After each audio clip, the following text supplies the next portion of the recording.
Alright, so you booked your ticket to Dubai, Amman, Cairo, you've got your currency exchanged, your fanny pack is secured, you've downloaded Duolingo, and you're practicing "Where is the bathroom?" in Arabic. You think you're ready, but let me tell you, what you think you know about the Arab world, based on movies or that one Anthony Bourdain episode, is just the appetizer. The main course? A whole different level of social complexity, a beautiful, intricate dance of customs and traditions. It can leave you feeling like you walked into a family reunion you didn't know you were invited to. And trust me, you are invited. First up, let's talk about the majlis. Now you might walk into someone's home and think, oh, nice living room. Wrong. This isn't your Aunt Carol's parlor where the furniture is covered in plastic and no one is allowed to sit. The majlis is the heart of the home, the epicenter of social life. It's a dedicated space, often with seating lining the walls, designed specifically for receiving guests. It's part community center, part courtroom, part family therapy session. It's where business gets done. Stories are told, and hospitality is put on full display. It's the original social network. No Wi-Fi password required, just your presence. I'm not talking about a sad little bowl of pretzels and a can of warm Coke. I'm talking about a level of generosity that can feel overwhelming. You will be offered tea. You will be offered coffee. You will be offered dates. You will be offered fruits. You will be offered pastries. Now, let's zoom in on a key part of that majlis experience, the coffee and dates. This isn't your Starbucks run, this is a ceremony. Arabic coffee, or gawa, is a cornerstone of hospitality across the entire region. It's typically unsweetened light in color and infused with cardamom or other spices. It's served in tiny, handleless cups called finjan, and it's always served with dates. They are the Jay-Z and Beyoncé of Arabian hospitality. The sweetness of the date perfectly balances the bitter, aromatic coffee. The host, or often the youngest son, will approach you. They come with the dala in their left hand and the cups in their right. They pour a small amount of coffee into a cup and hand it to you. You must accept it with your right hand. Using your left hand for transactions, especially with food, is considered unclean. So, right hand only. Remember that. You sip the coffee. You eat a date. Okay, you've survived the majlis, you've mastered the coffee shake. Now it's time to actually meet people. And the simple act of saying hello can be a social minefield. The handshake is pretty universal, right? Well, yes and no.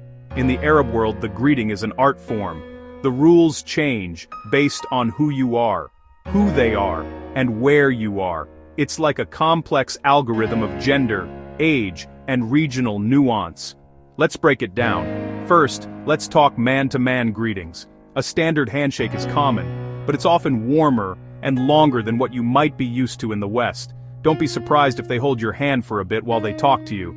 It's a sign of friendship and sincerity. Now, for close friends and family, you'll see the cheek kiss, or maybe it's just a series of nose-to-nose taps in some Gulf countries. As a general rule, men do not initiate physical contact with women they don't know well.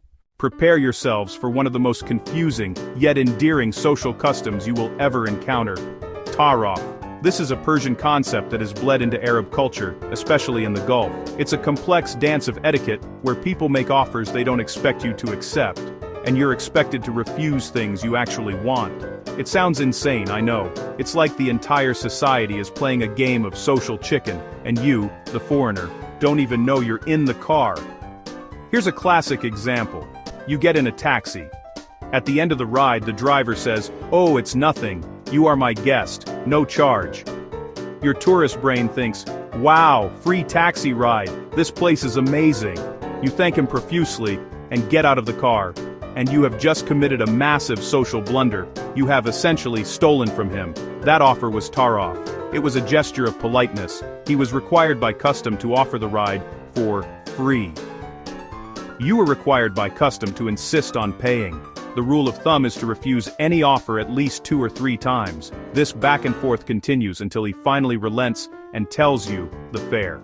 This isn't a negotiation, it's a ritual. It's a performance of mutual respect.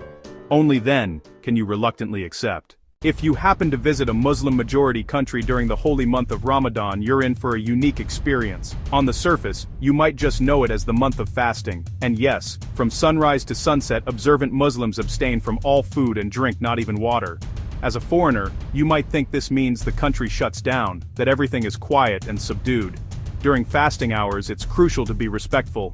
No eating, no drinking, no smoking in public spaces. It's not just polite. In some countries, it's the law. But you would be completely wrong about the overall vibe. The moment the call to prayer announces the end of the fast, a cannon might fire, and a switch is flipped. The meal to break the fast is called iftar, and it is a celebration, often starting with dates and water, just as the Prophet Muhammad did. After the meal and evening prayers, the cities come alive. Streets that were empty during the day are now teeming with people. You'll find special Ramadan tents offering lavish iftar and suhoor buffets, often with live music and entertainment. Accepting these invitations is a wonderful way to experience the true spirit of the month. Let's talk about clothes. The way people dress can be one of the most visible cultural differences for a foreigner, especially in more conservative regions. You'll see thobes, you'll see dishdashas, you'll see elegant abayas, often with a hijab, or sometimes a niqab. You might assume it's all strict religious rules, but it's more nuanced. Modesty, haya, a cultural value for both men and women. It's about more than covering skin. Dignity, humility, self-respect. Light, airy fabrics protect from the sun and allow airflow. It's part culture, part religion, part brilliant desert engineering. What does this mean for you, the visitor? Need a full thobe or abaya? Absolutely not. But be mindful of local sensibilities. The key word, respect. In major cities and tourist areas, dress codes are more relaxed. Mosque, government building, someone's home, rural or conservative area. For men, avoid shorts in traditional settings, long pants or jeans, shirt with sleeves, even a t-shirt. Americans and Europeans often value a certain kind of quiet decorum in their celebrations. A polite golf clap at a wedding toast, maybe some gentle swaying to a live band. In the Arab world, celebrations are a different beast entirely. They are loud, they are vibrant, they are energetic, they are unapologetically joyous. The word you might hear is majnun, literally crazy or possessed, here meaning wild, uninhibited fun. Picture a wedding. What you might get is a 1,000-person party. Drums, singing, dancing, lots and lots of dancing. One common celebratory dance is the dabki, native to the Levant, Lebanon, Syria, Jordan, Palestine. Even with 2 left feet, you'll be pulled into the line.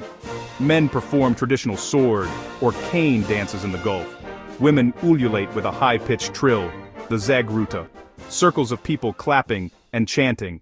We've talked about being invited to a majlis, but what about a more general invitation to someone's home for dinner? This is a huge honor, and it comes with its own set of rules that can make or break your visit. Getting this right is key to showing your appreciation and respect. First things first, never ever show up empty-handed. Showing up without a gift is like showing up without your pants on. You can't go wrong with a box of nice pastries, chocolates. Avoid bringing alcohol unless you know for a fact that your hosts drink, which is often not the case. If you're coming from another country, a small, thoughtful souvenir from your hometown is a wonderful gesture. The value of the gift is not important. It's the act of bringing it that counts. When you arrive, the first thing you do at the door is take off your shoes. Wearing your outside shoes into a home, and especially onto the beautiful carpets, is a major sign of disrespect. In more traditional homes, there might be a seating hierarchy. The seat of honor is often at the head of the room, furthest from the door. Just graciously accept the seat you are offered. During the meal, you will be served a lot. Eat. Eat. So, there you have it.